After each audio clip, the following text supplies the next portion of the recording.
लाडक्या बहिणींच्या खात्यामध्ये हप्ता वितरणाला सुरुवात झालेली आहे। महिलांना सन्मान निधी मिळण्यास सुरुवात झाली असल्याचं अदिती तटकरे म्हणाल्या। डिसेंबर महिन्याच्या हप्त्याच्या वितरणाची सुरुवात, सन्मान निधीच्या वितरणाची सुरुवात आपण आजपासून करत आहोत। लाडक्या बहिणींसाठी अतिशय आनंदाची बातमी आहे। बघा, GR हा आलेला आहे। भरपूर लाडक्या बहिणी म्हणत होत्या GR दाखवा, GR दाखवा। पहा, मुख्यमंत्री माझी लाडकी बहीण योजनेअंतर्गत आर्थिक वर्षामध्ये निधी वितरणाबाबत हा GR आलेला आहे। 20 जानेवारी 2026 तारीख बघू शकता इथं। आज 21 जानेवारी आहे आणि आजपासून लाडक्या बहिणींच्या खात्यात 100% डिसेंबर महिन्याचा हप्ता पडणार आहे। सोबतच नोव्हेंबर आणि जानेवारीचा सुद्धा हप्ता पडणार आहे। आताची सर्वात मोठी बातमी आहे, सगळ्यात मोठी बातमी आहे। होय, नोव्हेंबर आणि जानेवारीचा हप्ता सुद्धा लवकरच GR येणार आहे। हा GR बघा काय सांगतो आहे, पुढे मी संपूर्ण डिटेल माहिती सांगणार आहे।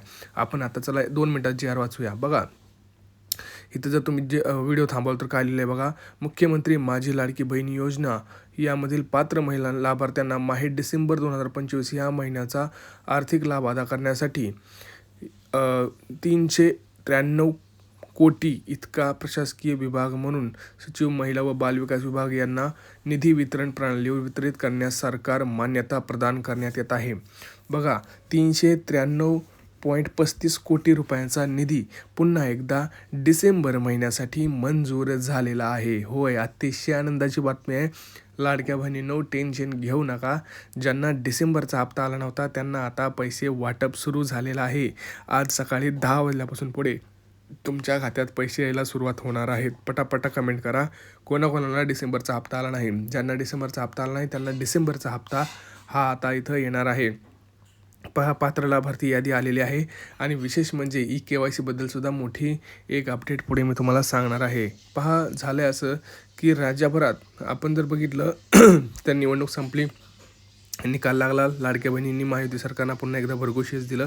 परंतु झालं होतं असं की डिसेंबरचा हप्ता फक्त 50 ते 60 लाख लाडक्या बहिणींनाच आला होता। मग सरकारला त्याचं भान राहिलं नाही का, असा प्रश्न ज्यावेळेस लाडक्या बहिणीने विचारला, प्रत्येक गावागावातून हे जे काही आंदोलनं सुरू झाली, उपोषणं सुरू झाली तालुक्याच्या ठिकाणी, जिल्ह्याच्या ठिकाणी, की आमचा हप्ता का आला नाही, डिसेंबरचा हप्ता का आला नाही, उशीर का लागतो, ज्यावेळेस असं प्रश्न विचारले गेले त्यावेळेस सरकारला जाग आली आणि त्यांनी लगेच काल बघा हा GR काढलेला आहे।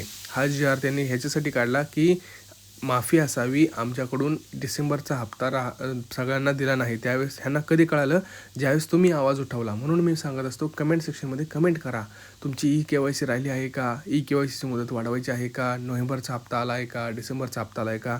आपण सुद्धा विनंती अर्ज केले होते, भरपूर लाडक्या बहिणींच्या कमेंट्स आल्या होत्या त्या दिवशी। त्यांच्या 1 ते 1,500 कमेंट्स घेऊन आपण सरकारकडे गेलो, विनंती अर्ज केला। त्यांनीसुद्धा आपल्या अर्जाला मागणी करून मी त्यांना सांगितलं की डिसेंबरचा हप्ता आला नाही। बघा, मी मागणी 19/18ला केली होती आणि जवळपास 20 तारखेला म्हणजे काल हा GR सुद्धा प्रस्तावित झाला आहे। मी म्हणत नाही माझ्यामुळे झाला, परंतु आपला कुठंतरी एक सहभाग असतो। प्रत्येक ठिकाणी जिल्ह्यामध्ये जर महिला बालविकास कार्यालयात जर तक्रारी गेल्या तर ह्या तक्रारी मंत्रालयापर्यंत जात असतात।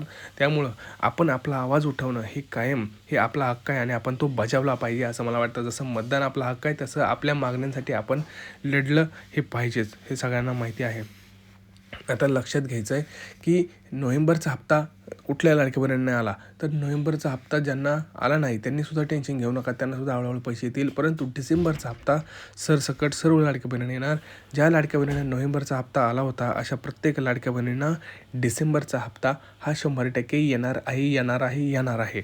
त्यामुळे लाडक्या बहिणींनो, आज आपला मोबाईल चेक करत राहा। आज 10 वाजल्यापासून पुढे आपल्या मोबाईलवरती खटाखट डिसेंबरचे 1500 रुपये पडणार आहेत। होय, आता आपण गोष्ट आणि सगळ्यात महत्त्वाची माहिती म्हणजे आता जानेवारी हप्ता कधी येणार हे मी तुम्हाला सांगतो आहे आणि कोणाला येणार हे सुद्धा मी तुम्हाला सांगतो आहे। आणि EKYC बद्दलची व्हिडिओमध्ये माहिती खूप मजेदार दिलेली आहे, ज्याच्यामध्ये सुद्धा सरकारला आपण प्रत्येक ठिकाणी मागणी करत आहोत। बघा, आपण मागणी करायची आहे, आपल्याला जर आपला हक्क मिळत नसेल तर आपल्याला मागणी करावीच लागणार आहे।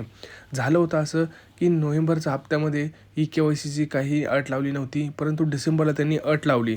पण डिसेंबर ही 31 लास्ट डिसेंबर होती तारीख, तरी पण मग तुम्ही कसं काय अट लावली हे आपण सरकारला सांगितलं। तुम्ही अट ही जानेवारी महिन्यासाठी लावू शकता EKYCची, पण त्याच्यातसुद्धा आपण हे सरकारला सांगितलं की EKYC करताना भरपूर प्रॉब्लेम आले आहेत आणि हे प्रॉब्लेम आमच्या लाडक्या बहिणीचे नाही आहेत, तुमच्या वेबसाईटचे आहेत। तर तुम्ही लाडक्या बहिणींना मुदत वाढवून द्या. तर ह्यासाठी सुद्धा आपण अर्ज केलेला आहे आणि ह्यासाठी आनंदाची बातमी म्हणजे आता ऑनलाईन पद्धतीने हे जे काय आपण पोर्टल KYC करत होतो ते पुन्हा एकदा सुरू होणार आहे. आदित्य तटकरे मॅडम यांनी सांगितलेलं आहे. हे लवकरच 1 ते 2 दिवसामध्ये पुन्हा KYC सुरू होणार आहे. ऑनलाईन पद्धतीने तुम्ही KYC करू शकणार आहात. KYCचं पोर्टल पुन्हा एकदा सुरू करणार आहेत. त्यामुळं ज्या लाडक्या बहिणीची KYC राहिलेली आहे त्यांना लवकरच KYC करण्याची पुन्हा एकदा संधी मिळणार आहे. आणि आनंदाची बातमी म्हणजे जानेवारी महिन्यासाठी सुद्धा KYCचा नियम लागू होणार नाही, कारण KYC राहिलेली आहे भरपूर लाडक्या बहिणींची. त्यामुळं ज्या लाडक्या बहिणींना नोव्हेंबरचा हप्ता आलेला आहे त्यांना डिसेंबर आणि जानेवारीचा 3,000 रुपये फिक्स हप्ता हा पडणार आहे. आता सगळ्यात महत्त्वाचा मुद्दा म्हणजे जानेवारीचा हप्ता कधी वाटप होणार आहे. पहा, आज आणि उद्यामध्ये डिसेंबरचा हप्ता डिक्लेअर होणार आहे, म्हणजे 21 आणि 22 आणि 26 जानेवारीच्या आतमध्ये तुम्हाला जानेवारीचा हप्ता मिळणार आहे. तो कधी मिळणार आहे, तो 23 आणि 24 जानेवारीला. तर असे एकापाठोपाठ 2 हप्ते तुम्हाला 1,500 रुपयांचे 2 मेसेज हे आपल्या लाडक्या बहिणींच्या मोबाईलवरती येताना आपल्याला पाहायला मिळणार आहेत. त्यामुळं हा व्हिडिओ आपल्याला काय करायचा आहे, जास्तीत जास्त लाडक्या बहिणींपर्यंत शेअर करायचा आहे. सगळ्या व्हॉट्सअप ग्रुपला शेअर करा, त्यांच्यापर्यंत माहिती पोचवा. खूप महत्त्वाचं एवढं आहे. पुढं तर अजून 2 माहिती अशा सांगणार आहे मी, ज्या ऐकून तुम्ही खूप आनंदी व्हाल. पहा, झालं होतं असं की बऱ्याच लाडक्या बहिणींनी KYC करताना चूक केली होती. काय केली होती चूक, तर त्यांनी 2 ते 3 प्रश्न विचारले होते. पहिली गोष्ट तर तुमच्या घरी कोणी सरकारी कामात आहे का, म्हणजे नोकरीला, तर तिथं नसतानाही चुकून काय होतं गडबडीत येस करण्यात आलं, त्यामुळं तुमचं नाव यादीतून बाहेर काढण्यात आलं. दुसरी गोष्ट म्हणजे तुमच्या घरी कोणी इन्कम टॅक्स भरत आहे का किंवा काय करत आहे तिथं पण येस करण्यात आलं. तर ह्या गोष्टी आता पुन्हा चूक करू नका. नाही असा पर्याय व्यवस्थित आपल्याला चूज करायचा आहे.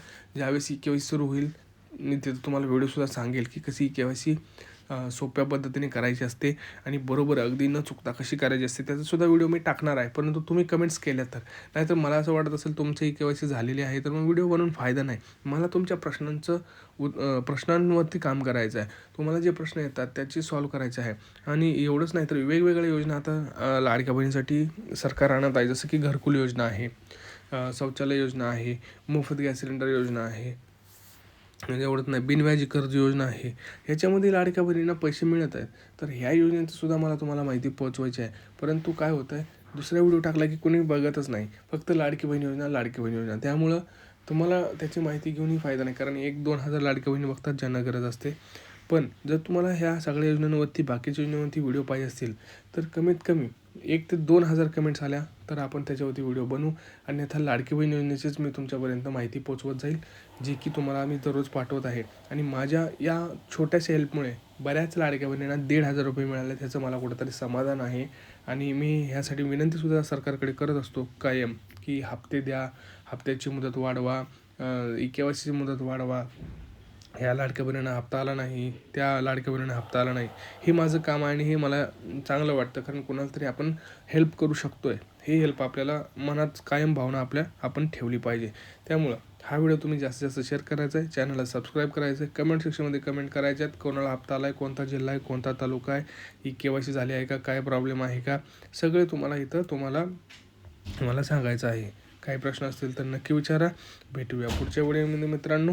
तोपर्यंत जय महाराष्ट्र.